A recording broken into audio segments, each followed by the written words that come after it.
Hi, this is Nate Felsing. It is Friday, July 3rd, 2026.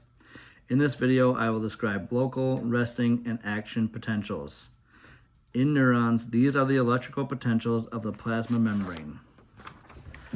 There is an electrical potential when there is a difference between the concentration of charged particles on each side of a neuron's plasma membrane. If there is no difference in concentration, then there is no electrical potential.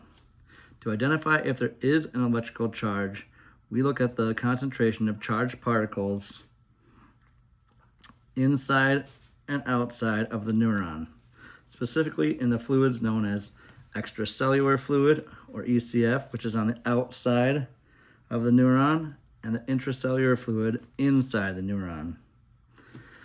The electrically charged particles are sodium ions and positively charged potassium ions. Sodium ones are also positively charged.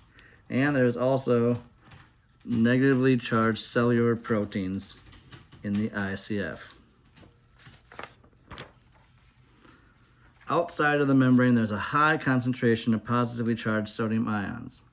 Inside, there's a high concentration of positively charged potassium ions. But because there's also the negatively charged cellular proteins, they cancel out some of the potassium ions charges, and this creates a significantly negative charge inside the ICF. Because of the significantly positive charge in the ECF and the difference between them, that creates an electrical potential at the plasma membrane. One of the main reasons that the difference in concentration of ions exists is the sodium-potassium pumps. They are continuously using ATP to actively transport potassium ions into the neuron and sodium ions out of the neuron. When the concentration of ions are like this, the ICF has a measured value of negative 70 millivolts.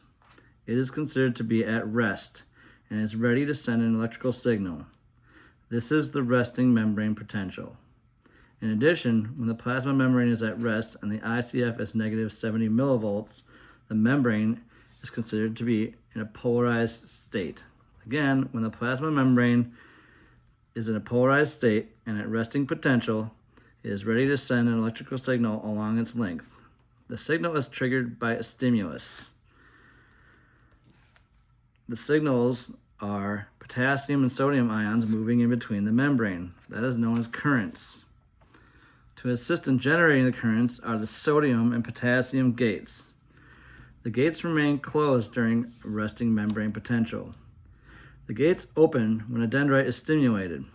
Sodium ions begin to diffuse into the ICF. This causes the membrane potential to become more positive. This process is known as depolarization. More sodium gates begin to open, causing a stronger current.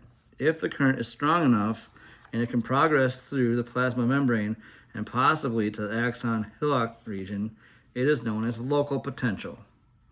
If it is not strong enough, the stimulation will stop, the gates will close, and the membrane will return to resting membrane potential.